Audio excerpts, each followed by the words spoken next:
कई लोग कहते हैं क्या गुरु जी भगवान को मानना जरूरी है? क्यों नहीं? ईश्वर क्या है, भगवान क्या है, जिस दिन तुम्हें समझ में आ गया तुम्हारी जिंदगी सार्थक हो जाएगी। कर्म करो, मेहनत करो, परिश्रम करो और छोड़ते चलो उस देवाधिदेव महादेव पर, लक्ष्य तक वो पहुंचाए। आज का पढ़ा लिखा जमाना है, जरा सा थोड़ा सा लोग पढ़ लेते हैं तो कहते हैं हम ईश्वर को नहीं मानेंगे, हम भगवान को नहीं मानेंगे। थोड़ी अकल लो, वो अंबानी परिवार से थोड़ी अकल लो, करोड़ों का धन है, वैभव है, उसके बाद भी भगवान की भक्ति में हमेशा लगा ही रहते हैं। थोड़ी अकल लो वो बिरला परिवार से, थोड़ी अकल लो किसी अच्छे अच्छे आनंद करने वाले विद्वज्जनों से। थोड़ा सा पढ़ लिए, भगवान को नकार दिया, हम नहीं मानते, हम डॉक्टर बन गए, हम ये बन गए, हम कलेक्टर बन गए, हम ये बन गए, हम परमात्मा को नहीं मानते। मत मानो। जब बीमार पड़ोगे, एक दिन कुर्सी से नीचे उतरोगे, कोई नहीं पूछेगा, तब कमरे में पड़े रहोगे, कोई नहीं पूछने वाला, तब याद आएगा भगवान कौन सा कर्म दंड किया था, भुगता रहा है, जल्दी से ले जा। तब याद आएगा कि ईश्वर क्या होता है। हम नहीं मानते परमात्मा को, हम नहीं मानते भोलेनाथ को, हम नहीं मानते भगवान को। बस थोड़ी सी अध्ययन कर लिया तो सोचा भगवान है ही नहीं, हम कर रहे हैं वो ही सब करेंगे, हम ये करेंगे, हम वो करेंगे। एक बार किसी ने हमको न्यूज चैनल वालों ने बुलाया, बोलते आप साइंस को नहीं मानते? हमने कहा पूरा मानते, पूरा मानते।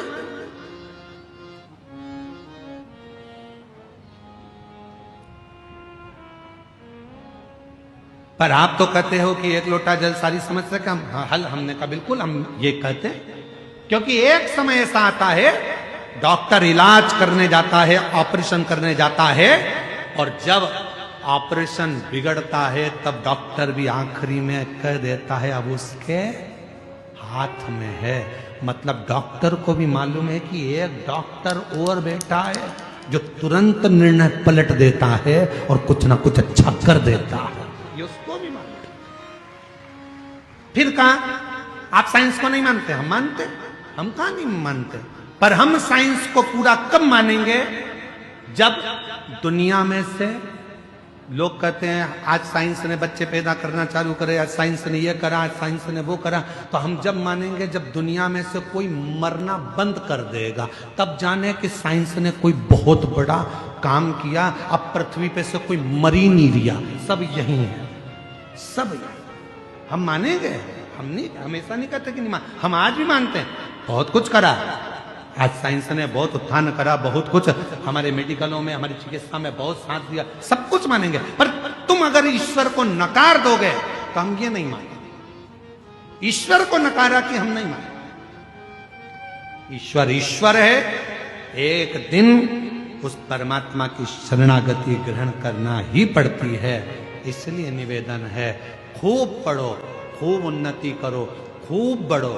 मेरे बेटा बेटी खूब चार चांद लगाएं, पर अपने उस सनातन धर्म को ना भूलें, उस ईश्वर की शरणागति ना भूलें, भगवान देव अधिदेव महादेव की भक्ति में अपने सनातन को मत भूलो। दूसरे कहेंगे हमारे साथ चलो, कोई ईश्वर नहीं है, कोई भगवान नहीं है, देवताओं को मत पूछो क्यों पानी चढ़ा रहे हो, क्यों भगवान को मना रहे हो। दुनिया के लोग कहेंगे क्यों? क्योंकि वो चाहते हैं कि आप सनातन धर्म छोड़कर हमारे धर्म में आ जाओ। ईश्वर को पूछना बंद कर दो, भगवान को पूछना बंद कर दो, कथा सत्संग भागवत रामायण गीता बंद कर दो, ये वो चाहते हैं। पर याद रखना अंतिम गति इसी में है, इसी में। झूठी पत्तल खाने दूसरे धर्म में मत जाना, भले अपने धर्म की सूखी रोटी खा लेना, पर दूसरे धर्म में प्रवेश मत कर। सूखी रोटी खा लो, नहीं जाना, रहो। दिया भभूति मच्छेंद्रनाथ जी ने थोड़ी सी भस्म दे दी, ले पति और पत्नी दोनों खा लेना। पति गुस्से में आ गया, भस्म खाने से, भभूति खाने से क्या बच्चा हो जाएगा, संतान हो जाएगी? भभूति ली पत्नी के हाथ से और खुद ने भी नहीं खाई, पत्नी को भी नहीं खाने दी। और गाय के गोबर में, गाय के ग्वाड़े में, जहां गाय बनती थी उस गौशाला में उस भभूति को, उस भस्म को फेंक डाल, चले गए। समय बीत गया।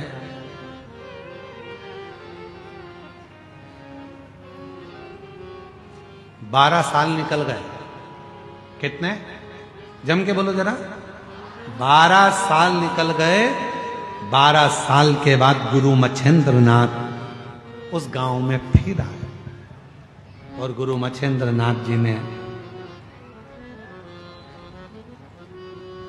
आकर प्रवेश किया। वो महिला दिखी। महिला से पूछा, मां तुम्हारे घर में तो अब बेटा आ गया होगा? मां बोली, नहीं, मेरे घर संतान नहीं। संतान नहीं? नहीं। क्यों? भस्म दी थी वो नहीं खाई? विश्वास नहीं था? धर्म पत्नी ने, कोई स्त्री ने कहा, बाबा मेरे पति ने हाथ में से वो भस्म लेकर, वो भभूति लेकर गाय के ग्वाड़े में गोबर के ऊपर फेंक दी। गाय का गोबर वो खले में पड़ा था, उसी में वो भस्म पड़ी।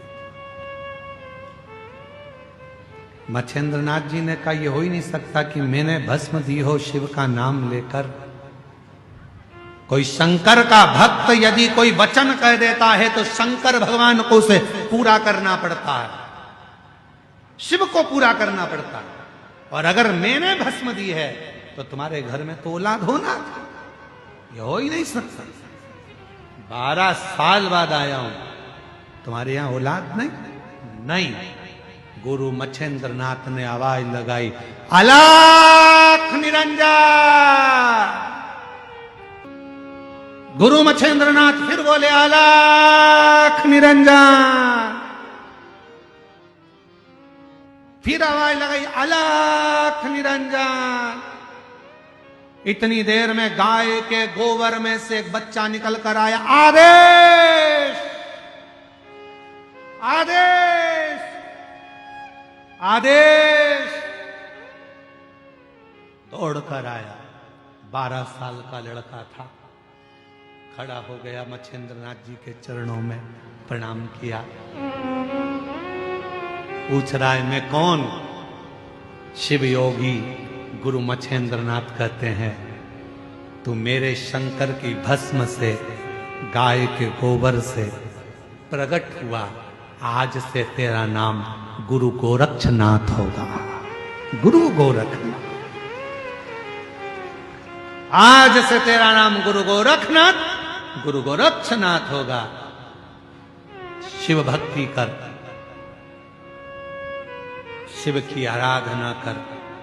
जब शंकर तेरे हृदय में प्रवेश कर जाएगा, जो शिव की उपासना से जन्म लेता है, जितनी जितनी माताएं जिनको 8 साल, 7 साल, 12 साल, 14 साल, 24 साल, 25 साल, 30 साल, 50 साल के बाद बच्चे हुए हैं, शिव की कृपा से हुए हैं, मेरी जीजियों घबराना नहीं।